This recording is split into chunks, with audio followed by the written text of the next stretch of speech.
Hey everyone, welcome to Iva's kitchen. Chotpoti আমাদের সবারই খুব পছন্দের একটা খাবার, আর এটা যদি বাড়িতেই খুব সহজে তৈরি করে ফেলা যায় তাহলে তো কোনো কথাই নেই। আজকে আমি শেয়ার করছি কিভাবে চটপটি বাড়িতে খুব সহজে তৈরি করে ফেলা যায়। চটপটি তৈরি করতে আমাদের যা যা লাগছে: ডাবলি বুট, তেঁতুল, লেবু, আলু, কাঁচামরিচ, লবণ, বিট লবণ, ধনিয়া পাতা, শসা, ডিম, চটপটি মশলা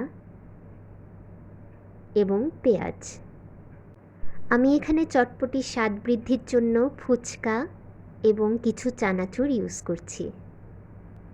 চটপটির মশলাটা বাড়িতেই খুব সহজে তৈরি করে ফেলা যায়, আর আমি এই মশলাটা বাড়িতেই তৈরি করেছি, যেটা পরে আমি আমার ইউটিউব চ্যানেল এবং ফেসবুক পেজে আপলোড করে দেব।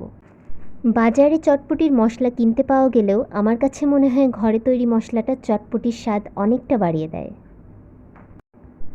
আমি সারা রাত ডাবলি বুটটা ভিজিয়ে রেখেছিলাম, এতে করে ডাবলি বুটটা অনেকটাই নরম হয়ে আসে এবং সেদ্ধ হতে সুবিধা হয়। আপনারা আগের দিন রাতে অবশ্যই ডাবলি বুটটা ভিজিয়ে রাখবেন। ডাবলি বুটটার সাথে আমি কিছু আলু টুকরো করে একসাথে সেদ্ধ করে নিচ্ছি। আমি এতে পরিমাণ মতো পানি, হলুদ এবং লবণ দিয়ে দিচ্ছি। আমি এটা প্রেসার কুকারে সিদ্ধ করে নিচ্ছি। চটপটি তৈরির জন্য আর আমাদের লাগছে তেঁতুলের টক, যেটার ভিডিও আমি নেক্সটে আপলোড করে দেব। আমি এখানে ডিম সিদ্ধ করে নিচ্ছি। চটপটির জন্য আমার সব উপকরণগুলো রেডি হয়ে গিয়েছে। এবার আমি এক এক করে সব উপকরণগুলো মিশিয়ে নিচ্ছি। এখানে আমি সেদ্ধ ডাবলি বুটের সাথে আলুগুলো মিশিয়ে নেব। আমি আলুগুলো হাত দিয়ে ভেঙে দিচ্ছি।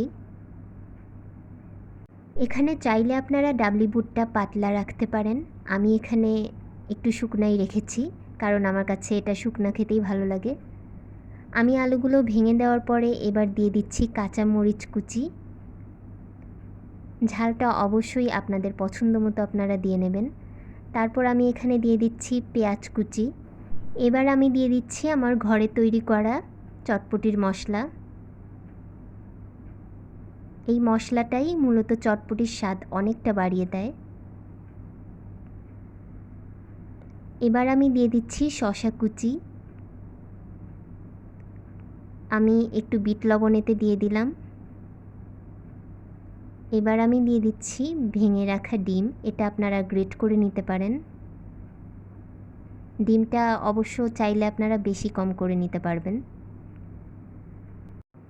এবার আমি এটাতে কিছু ফুচকা হাত দিয়ে ভেঙে দিচ্ছি এবং সাথে আমি কিছু চানাচুর অ্যাড করছি। আমার কাছে মনে হয় এটা দিলে চটপটির স্বাদটা অনেকটা বেড়ে যায়। অবশ্য আপনারা চাইলে এটা স্কিপ করতে পারেন। এবার আমি দিয়ে দেব তেঁতুলের টক, যেটা রেসিপি আমি আমার নেক্সট ভিডিওতে দিয়ে দেব। সব উপকরণগুলো মেশানো হয়ে গেলে আমি সবশেষে দিয়ে দেব ধনিয়া পাতা। এটাতে চটপটির স্বাদটা অনেকটা বেড়ে যায়। আসলে আমার কাছে মনে হয় চটপটি যদি ঘরেই তৈরি করে ফেলা যায় তাহলে বাইরে খাওয়ার দরকার হয় না। এবার আমি সব উপকরণগুলো চামচ দিয়ে মিশিয়ে নেব। তৈরি হয়ে গেল ঘরে তৈরি লোভনীয় চটপটি। আজকের মতো এখানেই। আল্লাহ হাফেজ।